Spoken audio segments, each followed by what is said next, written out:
që erdhët dhe këtë kërkesën them dhe kam një bindje të madhe që ju do na zgjidhni.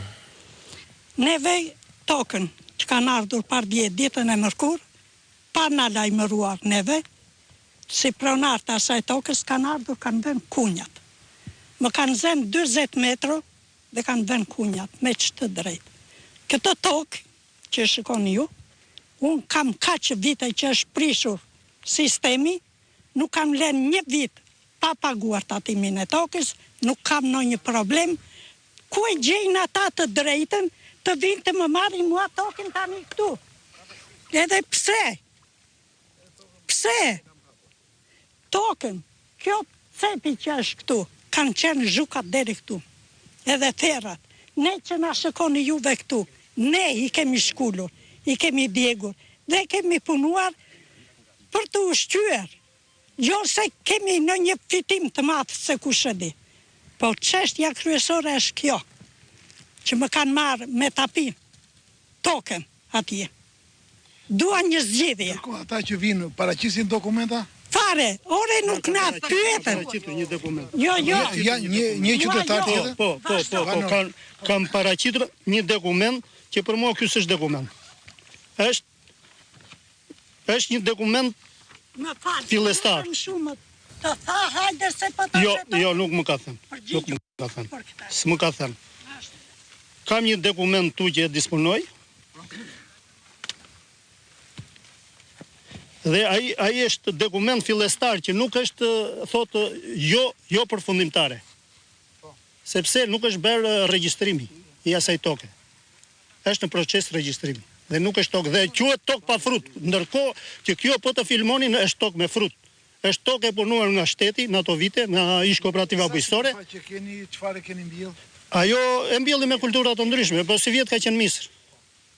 Dhe është aktualisht tani para një javë u korr misri, dhe mbasi u korr misri ata vinë dhe ngulin kunjat për të marrë tokën. Pak më parë thatë edhe për punën e pyllit dhe këto tokat. Po, disponoj vendimin e gjykatës, që njeh pronar gjyshin. Mua, zotrin këtu, edhe një zotri tjetër, për pyllin. Ata kanë ndërtuar brenda në pyll.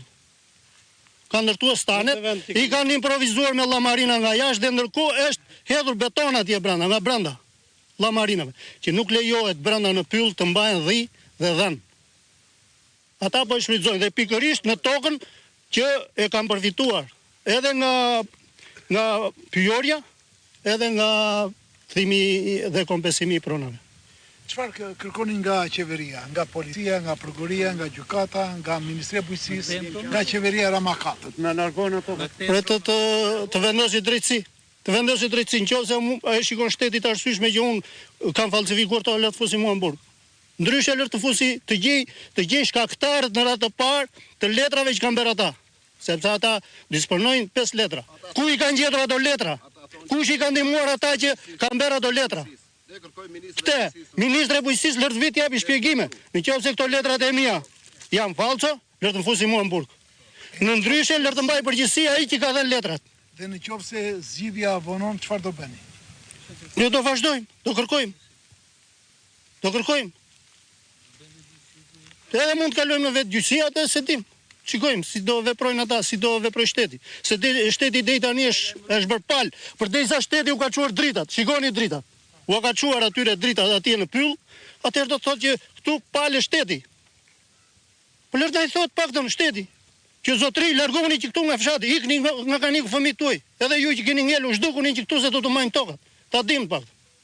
Për sa banor bëhet fjalë që kanë këto probleme me i gjithë fshati. Janë 300 familje këtu. Të gjithë kanë një problem të vogël me ta. Dikush më shumë, dikush më pak. Shikojeni të gjitha këto tokat, të gjitha, me pylle, me toka këtu, të gjitha janë të zaptuara. Në radhë të parë do të pyetemi ne si banor, edhe në ka tokat e lira, të pandara, do të pyetemi ne si banor, sepse ka këtu familje që s'ka marrë 1 metër tokë. Do të pyetemi neve. Në qoftë se ne refuzojmë marrjen e tokave, atëherë ka të drejtë shteti t'u japi kujt të doj.